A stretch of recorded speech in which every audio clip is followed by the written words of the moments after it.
Assalamualaikum warahmatullahi wabarakatuh. Salam sejahtera bagi kita semua. Yang terhormat Ibu Novi Angela selaku dosen mata kuliah Bahasa Indonesia. Perkenalkan, nama saya Ajenska Pratiwi, mahasiswi Universitas Esa Unggul Kampus Kebonjeruk dengan prodi manajemen dan nomor induk mahasiswa 202101010204. Di sini saya akan menjelaskan mengenai keterampilan menyimak dengan 3 topik pembahasan. Yang pertama ada hakikat menyimak, kedua ada tujuan menyimak, dan yang terakhir ada proses kegiatan menyimak. Mengapa kita harus memiliki keterampilan menyimak? Karena menyimak merupakan salah satu sarana ampuh dalam menjaring informasi. Dalam situasi apapun kita bisa menambah ilmu, baik dengan menyimak berita saat di jalan, menyimak ilmu melalui televisi, radio, YouTube, dan media lainnya. Peristiwa menyimak selalu diawali dengan mendengarkan bunyi bahasa, baik secara langsung ataupun melalui rekaman. Dan bunyi bahasa yang ditangkap oleh telinga diidentifikasi bunyinya, pengelompokannya menjadi suku, kata frasa, klausa, kalimat, dan wacana. Lugu dan intonasi yang menyertai ucapan pembicara juga turut diperhatikan oleh penyimak. Bahasa yang diterima kemudian diidentifikasi maknanya, ditelaah kebenarannya, dan dinilai. Lalu diambil keputusan diterima atau menolak. Hakikat menyimak menurut para ahli. Yang pertama, menurut Rahminah, menyimak diartikan sebagai koordinasi berbagai komponen-komponen keterampilan, baik keterampilan mempersepsi, menganalisis, mampu menyintesis.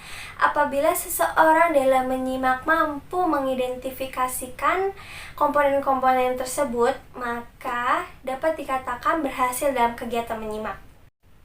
Yang kedua, menurut Tarigan, menyatakan bahwa menyimak adalah salah satu proses kegiatan mendengarkan lambang-lambang lisan dengan penuh perhatian, pemahaman, apresiasi, serta interpretasi untuk memperoleh informasi, menangkap isi atau pesan, serta memahami makna komunikasi yang telah disampaikan oleh sang pembicara melalui ujaran atau bahasa lisan. Yang ketiga, menurut Nur Hadi, membagi pengertian menyimak menjadi 2. Yang pertama, menyimak dalam arti sempit, mengacu pada proses mental pendengar yang menerima bunyi yang dirangsangkan oleh pembicara dan kemudian menyusun penafsiran apa yang disimaknya. Yang kedua, menyimak dalam arti luas, mengacu pada proses bahwa si pembicara tidak hanya mengerti dan membuat penafsiran tentang apa yang disimaknya, tetapi lebih dari itu ia berusaha melakukan apa yang diinformasikan oleh pemateri yang disimaknya.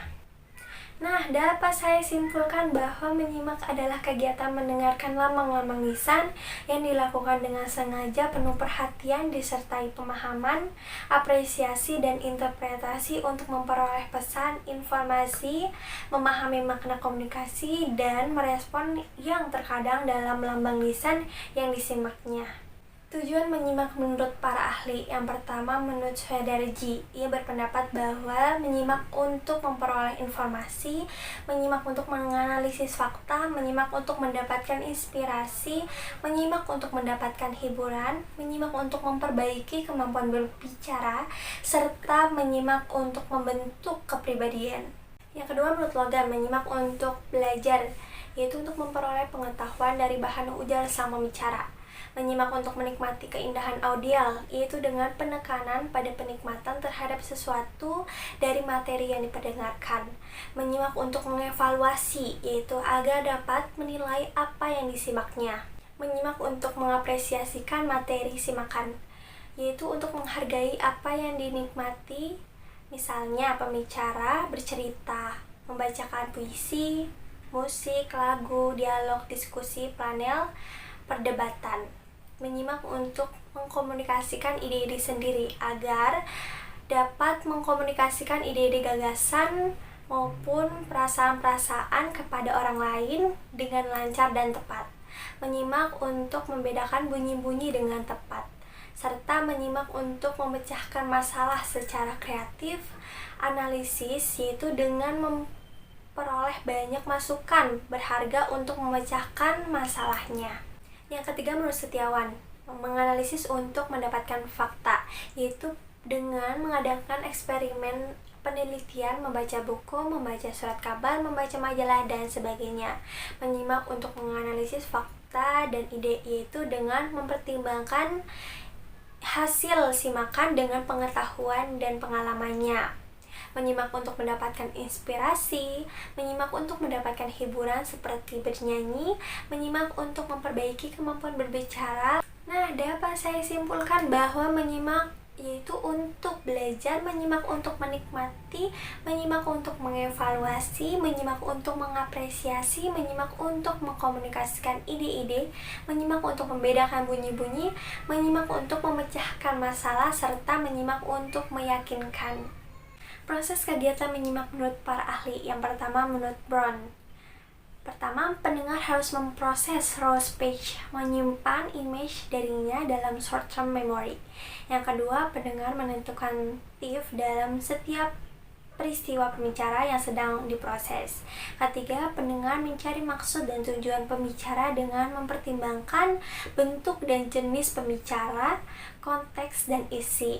Keempat, pendengar recall latar belakang informasi melalui skema yang dimiliki sesuai dengan konteks subjek masalah yang ada.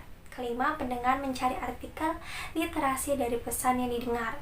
Hal ini melibatkan kegiatan interpretasi semantik. Yang keenam, pendengar menentukan arti yang dimaksud. Ketujuh, pendengar mempertimbangkan apakah informasi yang diterima harus disimpan dalam memorinya atau ditunda. Yang terakhir, pendengar harus menghapus bentuk pesan-pesan yang telah diterimanya.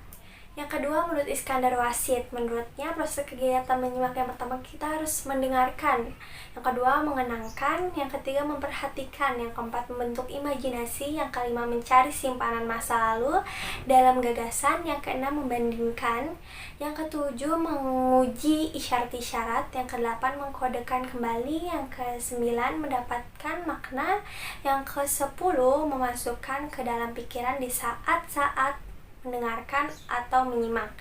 Yang ke-11 menginterpretasikan sesuai yang disimak. Yang ke-12 menirukan dalam pikiran.